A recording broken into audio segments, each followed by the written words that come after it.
Well, I got into bowling from my older brother Henry. He's 14 years old.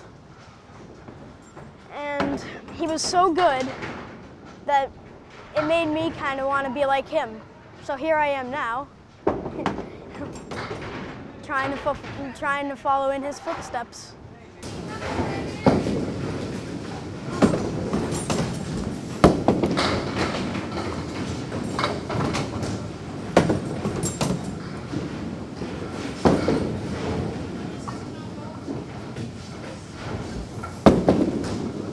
My dad has been coaching kids as long as I can remember. He started me bowling when I was 2 years old.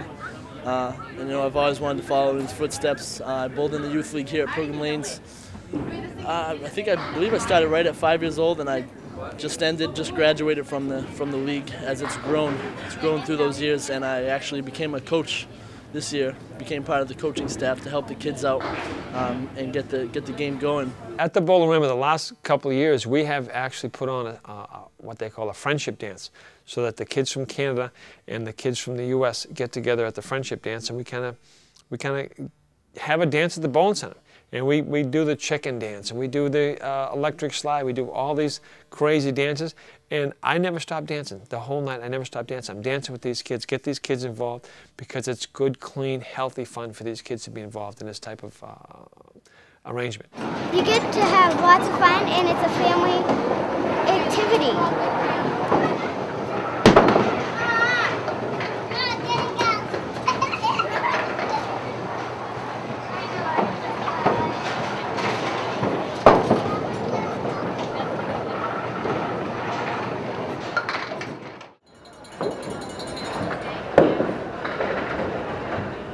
I'm not bowling today because I have a pulled muscle, so I can't bowl, or a pinched nerve. I'm not sure which it is.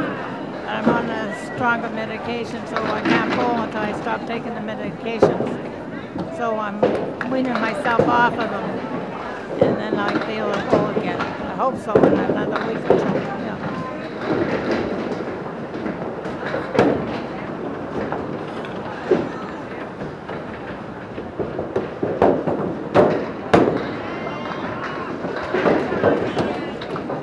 I just turned 70 about a week ago Friday, so I feel good, knock on wood.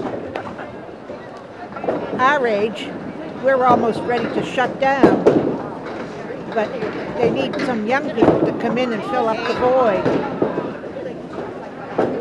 But I like it, so I come every week, whether I do anything or not.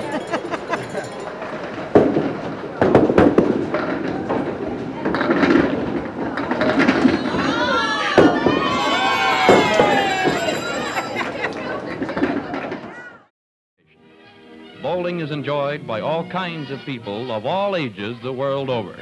Its simple technique, handed down from generation to generation and country to country for over 7,000 years, has made it the game for all ages. Let's go bowling. I always refer to it as a blue-collar sport. On any given day in Candlepin bowling, one game, anybody can beat anybody. With 10 pin, what you have is people just getting higher and higher and higher scores, whereas in Candlepin, nobody's ever achieved that perfect game. And I think if we could spread it, if we could get it out there, it would really catch on. What do you think the best way to do that is? Like, how would you go about that? You know, really, it's communication. You know, you got to take the good with the bad. The bad's here. No matter what they say, the bad's here. If the good comes and it does go nationwide, great. And if it starts getting popular, you'll start seeing people in Connecticut bowling Candlepin.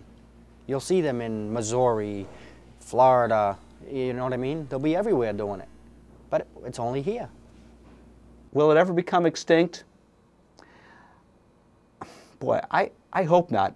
I don't think so, because I have enough faith in some of the younger professional bowlers that they're going to try to keep it alive at any cost because they believe in it. They really want the game to succeed. The current status of Candlepin bowling today is declining pretty steadily. I look at the Pro Tour. I've been on the Pro Tour for 12 years. I look at the Pro Tour, and the Pro Tour numbers, the number of members are dropping off every year, and that's kind of sad. The future of Candlepin bowling in the business world is really, I guess, up in the air because I just can't predict the future. I can say that if people were to realize that what a great sport and recreation entertainment Candlepin bowling is, we may find more people willing to invest in the sport and modernize the sport to where it needs to be today. At the house that I bowl out of, have a lot of people come from out of state that have never seen Candlepin bowling, and they seem to really enjoy it. It's different. It's more of a challenge, but people they really don't see Candlepin as a sport like they do the 10-pin. I think if Candlepin bowling was put out to the public more, you know, via the TV or media really needs to get involved in Candlepin bowling. And I think if they did, we could see Candlepin expand. But as it is now, without the media coverage, it's not going to expand. I don't think Candlepin bowling will ever go to the wayside. We just need to find ways to promote it and get it back strong and lively again. And where do you see the future of Candlepin? Oh, you don't want to ask that question. You got to get more kids involved. Got to get a lot more kids involved. A lot more competition. Yeah. Got to have some kind of a challenge for them to give them a reason to come out here and try the game. Do you see expanding at all? Or? No, if anything, I think you're going to see it go down a little bit before it gets better. But like you said, without the kids, the game's dead. I firmly believe that the youth, today's youth, is tomorrow's customer, is tomorrow's Candlepin bowler.